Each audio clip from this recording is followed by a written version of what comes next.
Alhamdulillah pemirsa, masih di Berita Islami Masa Kini. Dan Ustadz, kita bahas tentang sedekah. Wah, sedekah nih ya. Sedekah ini kan memang benar-benar dianjurkan. Betul, bisa membuka pintu rezeki, memperpanjang usia dan sebagainya ya. Betul. Dan ini tapi ada juga ternyata sedekah yang tidak diterima. Betul. Sedih banget ya kalau kita sedekah tidak diterima ya. Padahal udah niatnya bagus, tapi ternyata nggak diterima kan, naudzubillah. Naudzubillah. Apa saja sedekah yang tidak diterima? Nah, ini dia. Sedekah yang tidak diterima. Banyak manusia yang berlomba-lomba untuk memenuhi amalan ibadah, salah satunya dengan bersedekah. Sebagai seorang muslim, kita sangat disarankan untuk bersedekah, terutama bagi mereka yang mampu secara materi.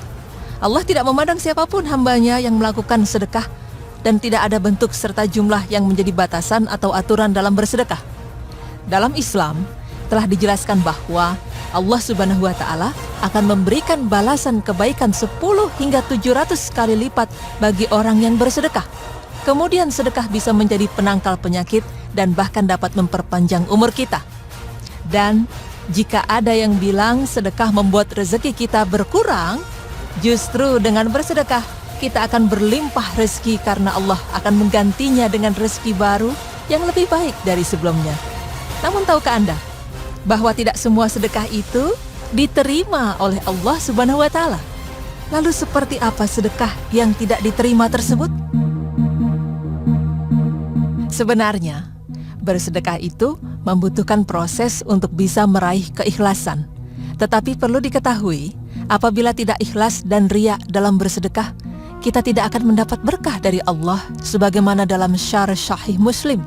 Imam Nawawi radhiyallahu anhu mengatakan bahwa amalan seseorang yang berbuat riya atau tidak ikhlas itu adalah amalan batil yang tidak berpahala apa-apa, bahkan ia akan mendapatkan dosa. Maksud dari sedekah yang diungkit-ungkit ialah seseorang yang melakukan sedekah, namun ia selalu mengungkit-ungkit pemberian sedekahnya, seakan-akan ia ingin dipuji atau ingin terlihat sebagai sosok yang terpandang oleh mereka yang diberi sedekah maupun orang lain. Selain itu, bersedekah lalu kemudian kita menyakiti secara fisik atau psikis, merendahkan derajat dan mencela kehormatan orang yang disedekahi, dapat menghapus pahala sedekah yang telah kita lakukan. Allah Subhanahu wa Ta'ala berfirman, "Hai orang-orang yang beriman, janganlah kamu menghilangkan pahala sedekahmu dengan menyebut-nyebutnya dan menyakiti perasaan si penerima, seperti orang yang menafkahkan hartanya karena riya kepada manusia dan dia tidak beriman kepada Allah dan hari kemudian." Quran Surah Al-Baqarah ayat 264. Ayat tersebut menjelaskan bahwa seseorang tidak akan mendapat pahala sedekah karena sedekahnya akan menjadi sia-sia bila mana si pemberi mengungkit-ungkit sedekah yang ia beri dan menyakiti mereka yang menerima sedekah. Selain itu, Allah Subhanahu wa Ta'ala juga berfirman bahwa, "Hai orang-orang yang beriman, nafkahkanlah di jalan Allah sebagian dari hasil usahamu yang baik-baik dan sebagian dari apa yang kami keluarkan dari bumi untuk kamu. Dan janganlah kamu memilih yang buruk-buruk lalu kamu menafkahkan daripadanya, padahal kamu sendiri tidak mau mengambilnya, melainkan dengan memicingkan mata terhadapnya. Dan ketahuilah bahwa Allah Maha Kaya lagi Maha Terpuji." Quran Surah Al-Baqarah ayat 267. Dengan ayat tersebut, maka diketahui bahwa kita dianjurkan untuk bersedekah dari hasil pencapaian atau pendapatan kita yang halal. Jangan sampai segala sesuatu yang kita dapatkan bersumber dari hasil yang buruk, kemudian kita salurkan untuk menunaikan sedekah. Pemirsa beriman, semoga dengan adanya penjelasan mengenai bersedekah ini bisa meluruskan cara-cara beramal kita yang mungkin sebelumnya tidak terlaksana dengan baik, dan juga sebagai pengingat akan baiknya berkah yang Allah berikan kepada kita jika kita bersedekah. Amin.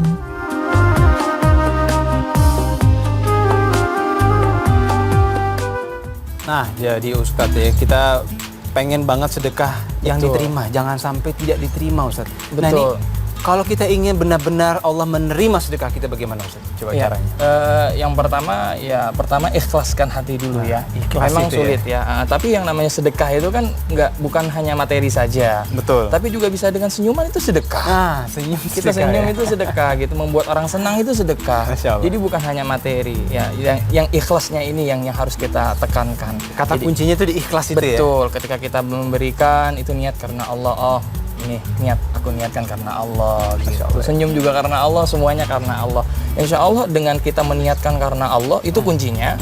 Mudah-mudahan nanti segala apa yang kita berikan, hal-hal yang baik itu menjadi nilai sedekah dan nilai infak. Masya Allah. Dan juga kan memang tidak boleh ria dalam beribadah. Betul. Nah, kalau sedekah kemudian ada orang yang mengatakan boleh kalau mau diumumin. Biar orang lain tahu dan terinspirasi. Ini Betul. bagaimana Ustaz dalam Islam? Oke, kalau dalam Islam ada yang namanya tahadus bin ni'mah. Tahadus bin ni'mah. Nah, tahadus bin ni'mah ini adalah membicarakan nikmat-nikmat Allah yang diberikan kepada kita.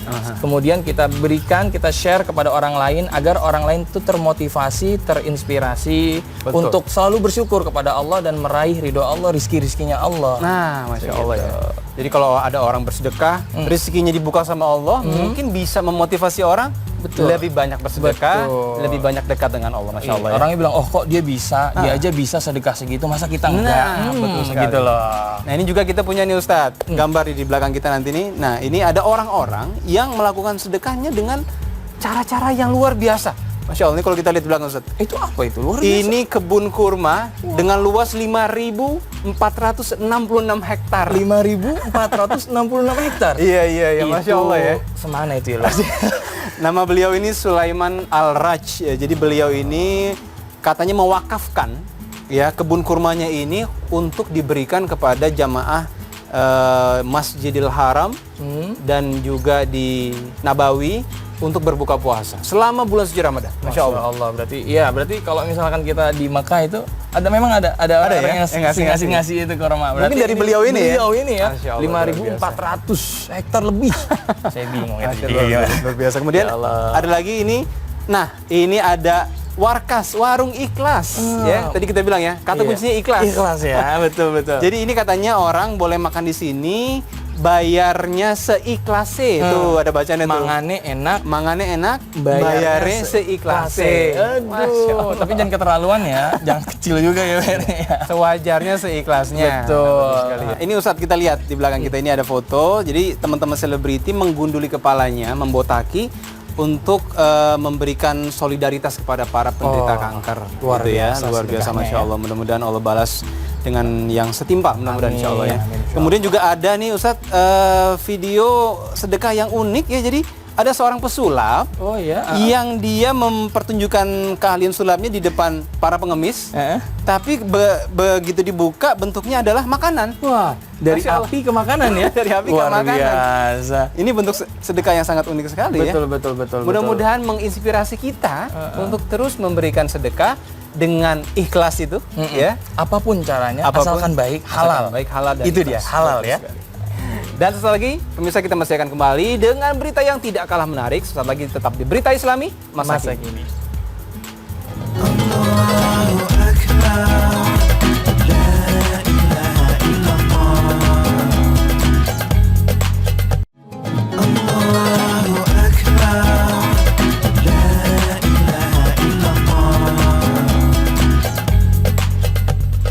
Alhamdulillah pemirsa masih di Berita Islami Masa Kini. Dan ini Ustadz, ini ada pertanyaan ya, masih berkaitan dengan sedekah.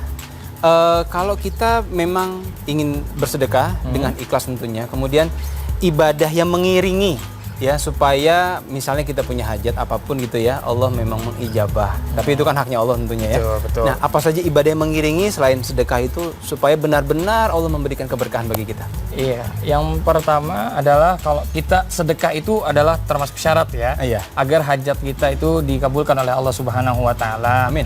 Kalau kita punya hajat kemudian kita beri sedekah. Oh, ini saya sedekahkan, semoga hajat saya terkabul. Itu yang pertama.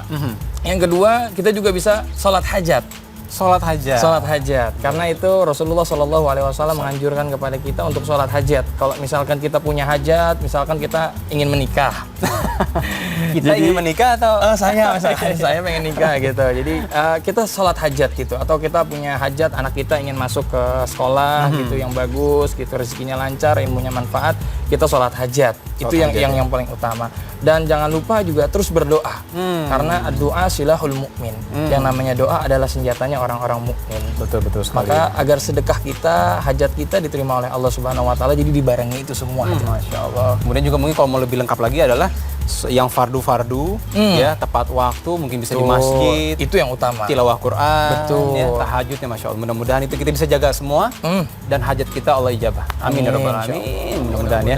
Dan juga ini Ustadz kita akan mengumumkan bahwa ada yang baru di Trans TV. Ada yang baru ya. Yaitu Sinetrans dan juga FTV. Kemudian juga ada Adit Sopojarwo di Trans TV serentak tanggal 20 Maret 2017. Serentak 20 Maret. Masya Allah. Jadi ini hiburan yang luar biasa. Ada buat remaja, ada juga buat anak-anak ya. Dan kita sudah tidak terasa 30 menit sudah bersama. Aduh, nggak terasa lagi deh pokoknya. Terima kasih buat ilmu-ilmunya Ustadz ya. Iya. Masya Allah. Kita Sama-sama. bertemu lagi dan pemirsa jangan lupa saksikan terus berita Islami masa kini hanya di Trans TV. Saya Dude Harlino.